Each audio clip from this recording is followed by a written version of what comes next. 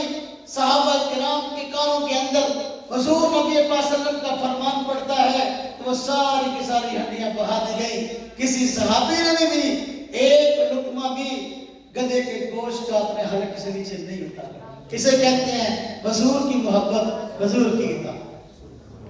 فاقہ ہو آدمی بھوک سے مر رہا ہو تو انسان کا چلو یار میں کہہ دوں گا مجھے بات نہیں پہنچی تھی, میں کہہ دوں گا کہ جی وہ مجھے بھوک زیادہ لگی تھی, میں تو مرنے لگا جان بچانے کے لیے 2 لقمے کھائے. لیکن ایسی بات ارشاد نہیں فرمائی. صحابہ کرام میں ایک صحابی بھی ایسا نہیں ملتا کسی نے عذر پیش کیا ہو کہ میں مرنے لگا ہوں اس لیے چند لقمے کھانے کی اجازت دیجیے. تمام صحابہ کرام کے کان میں حضور نبی پاک صلی اللہ علیہ وسلم کا حکم پڑا. اسی وقت پھر اور ہانڈیاں اڑے ہوئی, کسی نے بھی گدھے کا گوشت استعمال نہ کیا. اسے کہتے ہیں حضور کی اطاعت اور اسے کہتے ہیں حضور کی محبت. ایک واقعہ اور عرض کروں پھر باتوں ختم کر دیتا ہوں. آپ کو علم ہے حضور نبی اکرم صلی اللہ علیہ وسلم مکہ میں اعلان نبوت فرماتے ہیں. مسلمانوں کی تعداد تھوڑی تھی.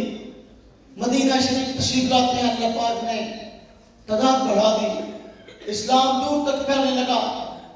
ابتدائی اسلام میں شراب پینے کی اجازت تھی اور حرام نہیں تھی تو مسلمان حلال سمجھتے ہوئے بس پیتے تھے.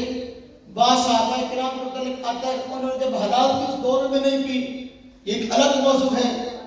لیکن جو بات سمجھانا چاہتا ہوں وہ یہ, شراب حلال تھی, صحابہ کرام استعمال کرتے تھے. حضور نبی پاک صلی اللہ علیہ وسلم نے جب قرآن پاک کی یہ آیات آئیں انما الخمر والمیسر والانصاب والازلام رجس من عمل الشیطان, فرمایا یہ شراب جوئے سے سب شرابی کا سب شیطانی کام ہے, ان کو چھوڑ دو. جب یہ حکم حضور نبی صلی اللہ علیہ وسلم پہ نازل ہوا آپ نے منادی کو بھیجا کہ لوگوں کو بتا دو شراب حرام ہو گئی ہے. جب اعلان ہوا صحابہ کرام کے کان میں یہ بات پڑی.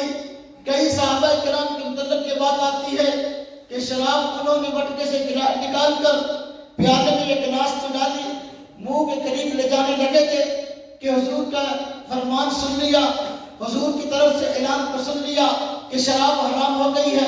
اسی وقت منہ کو لگانا گوارا نہ کیا بلکہ اس کو پھینک دیا.